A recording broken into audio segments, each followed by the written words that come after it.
To start the activity, just download the binary file. It's called Analog and Digital Signals, and here I am downloading it right now. And I'm just going to move it to my desktop, and then I will open it up. When I double click on the file on my desktop, it opens up in Multisim, and this is what it looks like.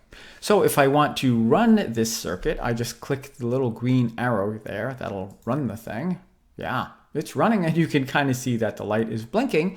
And if I want to check out the oscilloscope, it's a virtual oscilloscope, I can just double click on it, click, and there it is. And actually, it's kind of moving along rapidly. So if I want to stop it, I'm just going to hit the red stop. So you're going to get used to this, run, stop, and so forth.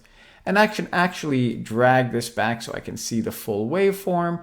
And just a couple of other things, I can click reverse here, and that makes the image, to me, it stands out a little bit better than the dark background. But anyway, you can see it like this.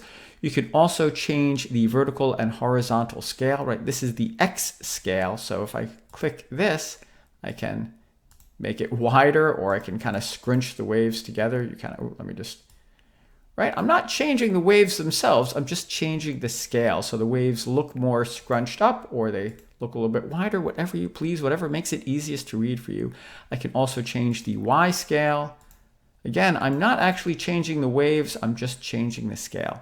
So anyway, if I want to measure the width of one of these waves, conveniently, I have these little arrow thingies here, I don't even know what to call them, that I can drag along. Let's say I want to measure the width of this wave. I can just drag that first one right on the line there, and I can tell that this particular digital wave is up high here for, let's see, I can just go down, and it actually tells me the T1 and T2 are these little slider things that I dragged across. It tells me how many milliseconds each one is, and then it actually does the subtraction for me. So you can see that T2 minus T1 is 505.618 microseconds.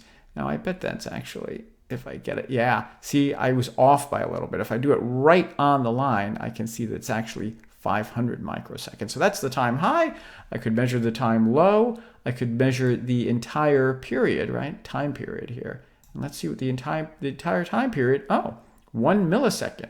Interesting. So these little sliders are super helpful, and I think it'll help you get nice, accurate measurements. And remember, if you can't read the scale, you can, well, you have this reverse mode, and you can adjust these. Right? You get how this works. So hopefully that'll help you with the lab, and good luck, and get to work.